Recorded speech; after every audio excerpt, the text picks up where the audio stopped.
Hello, magandang gabi po sa inyong lahat. Good morning sa mga kababayan natin dyan sa Pilipinas. Oo, we hope naging maganda ang araw natin. So, sa hindi po nakakakilala sa amin, I am Shine. I'm a registered nurse. And I'm June. I'm an IT professional and a project manager. And we are also an online business owner. So we're coming to you live from North Carolina, USA. So for today, we will be talking about online opportunities. Yeah. So, andito na tayo. Kumbaga, actually, this is the goal, like to introduce our business online, which is actually, it is an online business. Pero, skeptical ka ba? Diba? Ito na yung opportunity. Baka ito na yung opportunity inaantay mo. Oo, baka ito ang opportunity hinihintay mo. So we will be talking about skepticism about online opportunities. Kasi syempre when it comes to online, anything online nowadays, we admit that it's really scary, di ba? Mm-hmm. Lalo na sa mga lumalaganap na scams, fly-by-night business and all. Oo. So I think this is a good time for us to shed a light, Mm-hmm. Especially with our online business. Kasi syempre hindi maiiwasan na mag-iisip ng hindi maganda ang mga tao, 'di ba? Kasi since it's online, that's why we are coming to you, hindi man personally, but we are coming to you live. We are talking to you live para ma-share namin sa inyo yung online business opportunity na nakita namin, and it is somehow helping us na nagsusupplement sa income namin apart from our professions. Mm-hmm. So unang-una, we need to... Hello, Madam Ren! Kamusta? Si Madam Ren. So first, we need to understand skepticism. Ano ba ang skepticism? Skeptics, yung parang nag-aalangan ka. Oo, alanganin ka, di ba? Alanganin ka kung totoo or hindi. Mm-hmm. So, why people feel doubtful? Katulad nga ng na-mention niya, di ba? Nowadays, online... hindi natin maiiwasan yung mga scammers, 'di ba? Yung bigla na lang nawawala pagka hinanap mo, 'di ba? Mm-hmm. At saka syempre nagiging doubtful ang tao because of overwhelming options, kasi there's a number of opportunities available online. Mm-hmm. And it's very hard for you to tell which is real. Yung legit talaga. Oo, yung legit. And then, lastly, the fear of the unknown. We all know what fear of the unknown is, di ba? Like, siguro takot ka lang. It's a risk. Oo. Siyempre, kailangan mong pag-aralan mabuti, do your due diligence, and make that calculated risk. Oo. Ika nga. At saka, since siguro kasi nga, everything we do here is online, for people who haven't worked online before, so parang mafe-feel nila na parang foreign yung pag-work ng online, 'di ba? Mm-hmm. Or it's too risky. Tama. 'Di ba? So another thing to consider, bakit nga yung mga tao they feel doubtful about online opportunities, kasi yung personal perspective. Kasi 'di ba, syempre hindi naman mawawala sa atin personally na maging skeptical sa isang bagay na hindi mo pa nagawa before. Bago sa atin. Oo, anything na bago sa iyo. But sometimes being skeptic then is a good thing, kasi you get to know what's the real deal. Mm-hmm. 'Di ba? And then we need to know also the red flag and the green lights when it comes with online opportunities. So magandang bagay to kasi usually we should set a criteria para malaman mo kung yung online opportunity ba na sinishare sa iyo is something like a red flag or something that you can go to. So unang-unang red flag for any online opportunities out there is yung unrealistic promises. Which is yung too good to be true yun. Yes, too good to be true yun. Kumbaga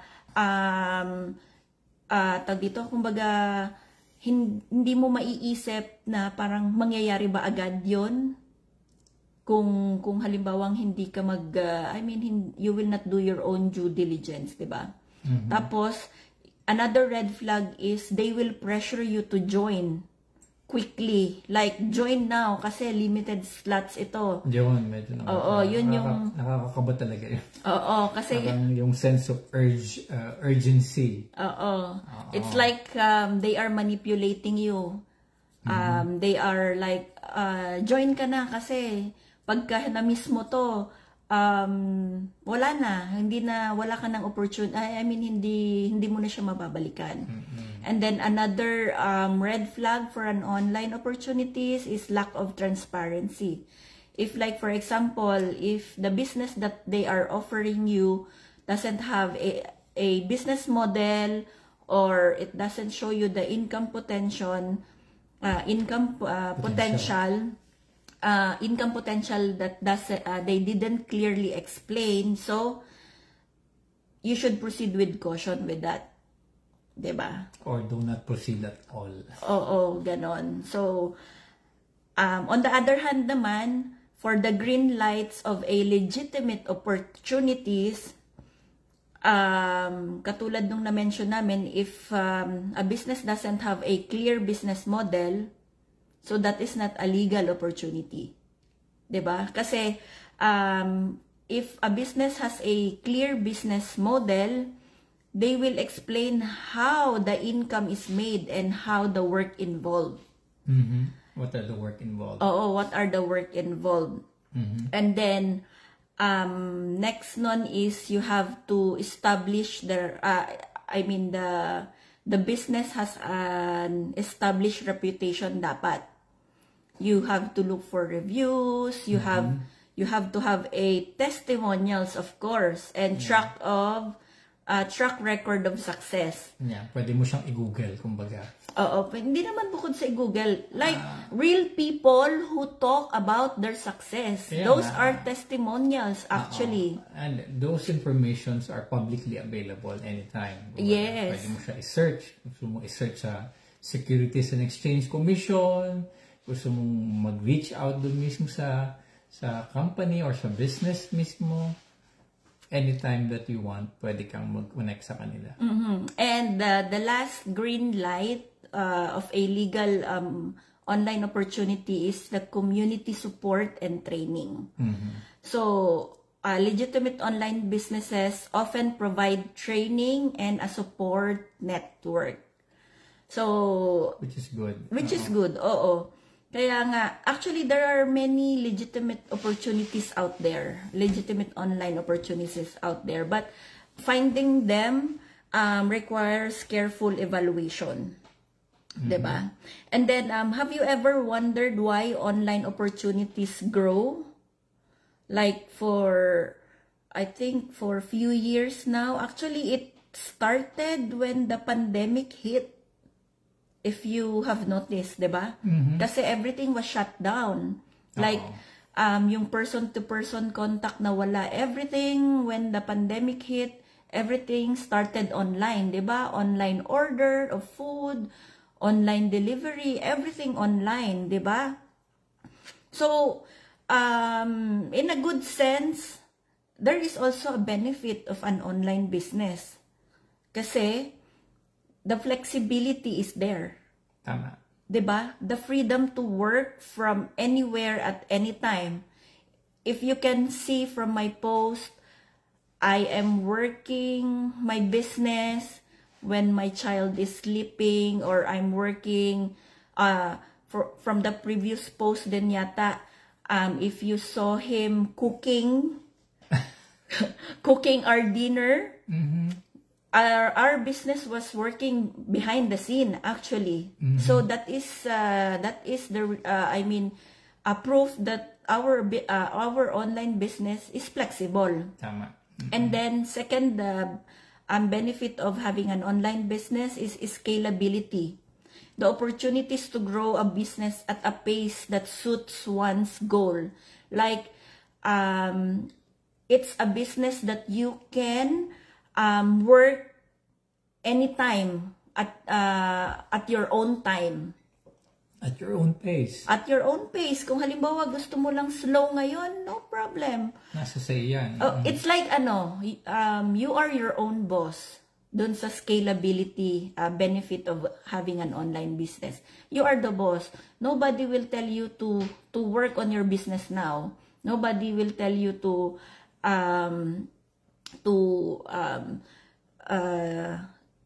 nobody will tell you what not to do on your business. Ikaw ang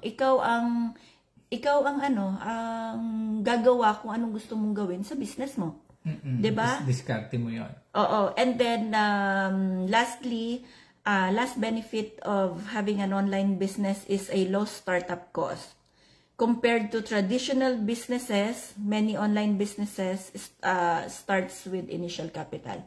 Come to think of it, if you will be starting a business, the traditional one, yung may mga manpower, you have to put meron kang physical store, kung may gusto, kung something na franchise pa ba yan, anything, before you will have your own business, how much you will shell out. Diba? So, probably hundreds of thousands of dollars kung nandito tayo sa US, diba?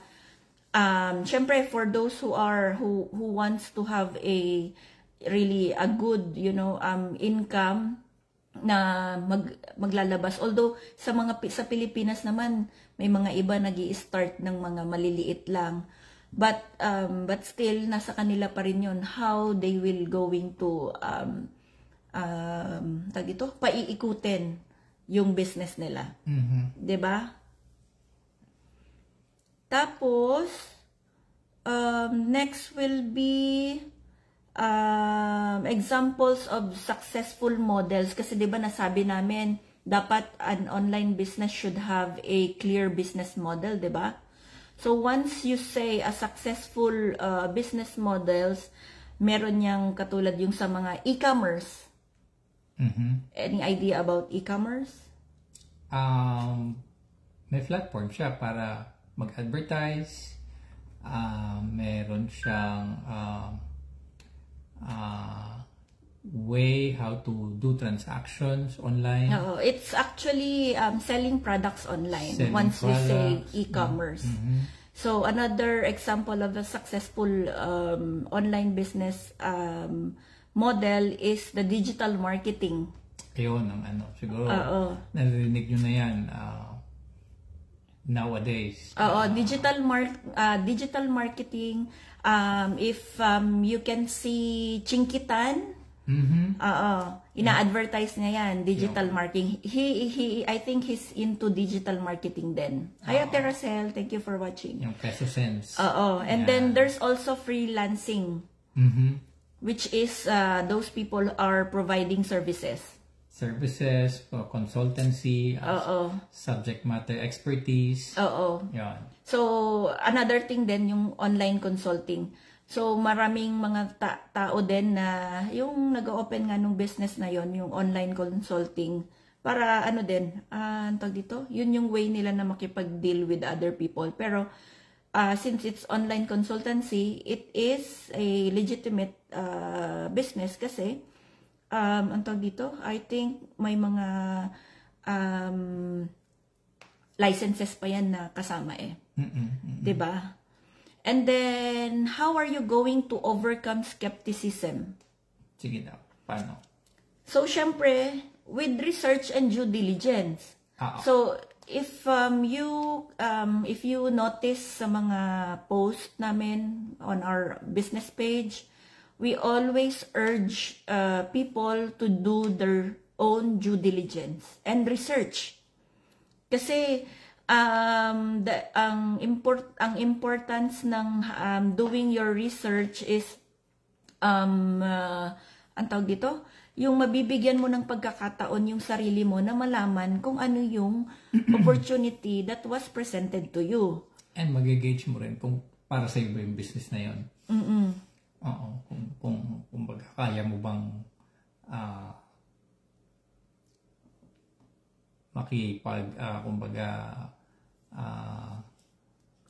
sabayan doon sa business na yun. Oo. So, yun nga. Actually, there are some steps to evaluate an opportunity, an online opportunity. So, katulad nung na-mention namin kanina, you have to check the reviews and testimonials. Diba? You need to search for feedback, look for that reviews for that people na nagbigay ng testimonials about such business, 'di ba? Like also syempre kailangan mo rin ma-understand yung compensation structure ng isang business, 'di ba? Paano makikita kasi yun ang pinaka-importante doon. Kaya ka nga mag-jive or mag-join sa business. Oo. Just make sure that it's transparent and it's realistic. Diba? And then, also check for a support network. Kasi a legitimate online opportunities often include mentoring and community support. And don't forget to ask questions then. Kasi reach out to someone na nag-o-offer sa'yo ng online business opportunity na yon. Kasi napagdaanan nila yon, they've been through skeptical stage. Actually, if you would ask me, ako skeptical ako nung una. When I started this entrepreneurial journey, siya yung aking number one critic. As in, sobrang napaka-skeptic niya about this online business. Kasi? Based on experience, syempre. Hindi naman tayo bago sa pag-join ng online business. I mean, we've tried a lot and we lost a lot. And we've learned a lesson. So, syempre, the next time na may mag-aalok sa'yo, medyo skeptic ka or you will have your second thought. And talagang pag-aaralan mo kung talaga bang legit ito, what are the structures, paano ka kikita, paano mo mapapalago yung business, and how would you recover your return of investment. Kasi syempre, mag-i-invest ka ng resources, money, oras, at kung ano-ano pa. Para syempre para doon sa business na gusto mo. Oo. So, ayun, kaya baliktad kami nung araw nung kalakasan kong mag-join sa mga online businesses siya yung talagang skeptic na sayang lang pera mo diyan, ubos oras lang yan. Ganon. Baliktad din nangyari. Hindi ko siya nakita before na naging ganito ka active. Ganito siya ka-challenge or ka-willing na matuto. And so, kailangan ko siyang supportahan. I mean, first time na nangyari yun. Never ko siyang nakitang ganun. Alam ko sa kanya, talagang close-minded. Trabaho lang, profession as a nurse.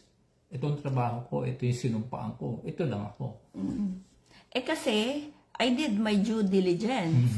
I did my research on this business. Ang tawag dito,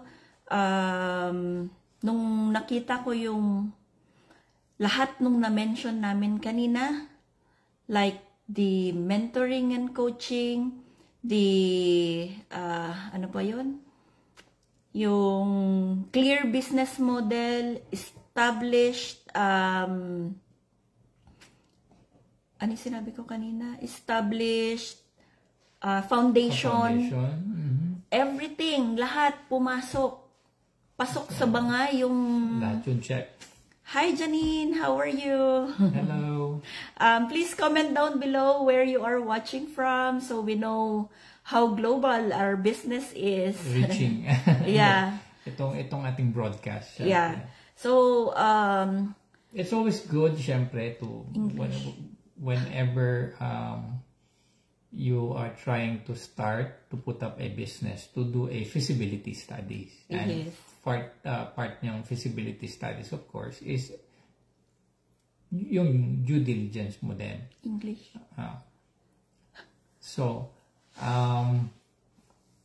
it's been a tough journey sa umpisa since we we were new to the business such as this. But however, we are learning a lot along the way, and with the help and support of our mentors, our coaches, and the community itself. Yes, so, the people we are surrounded with, like there's maybe all resources you can get from them. Actually, it's not just the trainings that we were given, I mean that we were provided by the business itself, but it is the community that help us grow, actually, apart from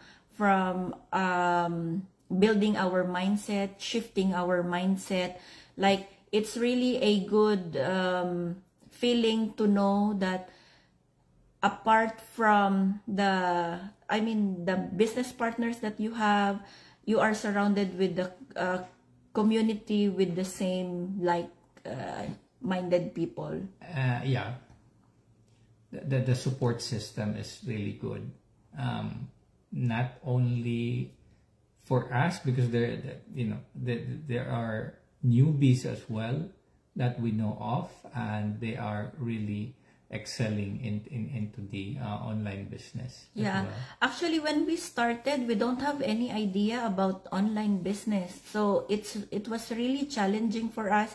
I, as a nurse, what I know only is to carry out a doctor's order, like giving medications, anything about medical. But for him, he has a background in IT, so he knows how to work around the online applications, software development. That's my forte, actually, and project management. So I know how and when to apply the framework of project management into the online business as well. Yeah, so it's a good thing also that he started supporting me after being skeptical for like more than a year, almost a year. It was just recently that he really committed himself, like, okay, I know, I have seen you work hard with this business, so this must be something legit. This must be something worthwhile to work with. That's what he told me, actually. So being skeptical, it's a good way to look around, to check what's the opportunities that has been presented to you, because who knows, this might be for you or it may not be for you, but how will you be able to how will you get to know whether the business is for you if you will not try, or you will not if you will not explore, right? But we just want to give you some encouragement and caution about looking about online opportunities. So we are offering online business with you guys, but let's just be transparent here. There are a lot of online businesses here. So just to give you some encouragement and caution, so just stay open and yet cautious, right? Calculated risk. Yeah. Because while skepticism is natural, it shouldn't close you from looking into that opportunity. Yeah, it should not stop you. Yeah. So it's like you have to stay informed, trust your instinct. Yun, that's a very Trust your instinct.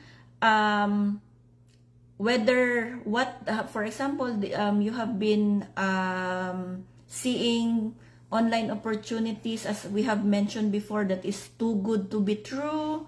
Like they don't have clear business model. So it's up to you. Like, trust your instinct. And then you have to have a positive mindset with realism. So actually, online opportunities can truly be life-changing. But of course, realistic expectations are crucial. Right? That's correct. Yeah. Because many successful people have started with small steps and grown steadily. So like, you have to, you don't close your door. Hi Ate. Hi Ate Lee. Hello Ate Mimi, how are you? Hello. So don't close your door with any online opportunities out there, because we have seen, actually in our business alone, we have seen people who have changed their life because of this online business. That's why I love your shirt. Oh, thank you so much. We are twinning today. Today, Yes. yeah. So people will remember us. So where was I? So you just have to be open-minded. You have to keep an open mind when you are shared with an online opportunity. It's okay to be skeptical, but don't keep that skepticism for so long, because that will pull you back from what you want to achieve in life. Right? And then also for us, we are also offering support. Like, since we are in an online business, maybe there are people who are trying to look for, or they are currently in another online business. So they want to know how it goes, something like that. You can reach out to us, and we will share what we know. I believe you have put the link there. Yeah. So you can click on that link on this live videos, and we will definitely reach out to you. And if you want to explore and look out for this online business opportunity, just click on that link, and you can find out if it's for you, or otherwise there's you have nothing to lose. Yeah. Because here what you see is what you get. Like, we are offering, we have shared you testimonials. I have talked to, I did my live interviews with people who are really excelling in this online business, that somehow their lives were changed. Their lives has been transformed. Yes, and to the point that they gave up their work and just stayed focused on doing the online business, and because it's really giving them all the flexibility, the supplemental income that they wanted to have, plus the quality time with the family. And then just to end up your skepticism about our online business, we just wanted to tell you that our business is tax registered here in USA. So it means we are paying our taxes. It like I don't know what else can be said with. I think that's the highest thing that we can say about the legitimacy of our business. Yeah. So yes. Otherwise, the IRS will be after us. Yeah. No, we will. They will not catch us because we're paying our taxes. So it is something like. Actually, it is a green flag as well if you are looking for an online business. A legit one is tax registered, should be tax registered, especially here in the US. So I think that would be all. So if you feel like watching the replay later, we have lots of nuggets we've shared earlier about online opportunities, so you can watch it on replay later, and then maybe comment down below if you have something to add. Questions, if you have some clarifications, or if you're just something that you wanted to ask about the business itself, how to explore it, please do leave us a comment or send us a direct message. Yeah. So I think that would be all, and we will be having a lot more of this, real talk about this is our, how many days now? 35? I think it's 38. 38? Wow. 38 days of our 90 days challenge. Wow. So we're almost reaching half. Yeah, half of the challenge. Yeah. Wow. So there will be more interesting topics to come. Yeah. So stay tuned with us, and we hope that you get valuable information, not just about the online business, but anything about personal, family life, career, and any aspects of our lives probably we can share. So that would be all for tonight. May God bless you and all your decisions in life. And yeah, we hope to hear from you as well. Yeah, in the comment down section. Thank you for watching, guys. Thank you for everyone who stayed with us during our live session. Good night. Thank you. Good night.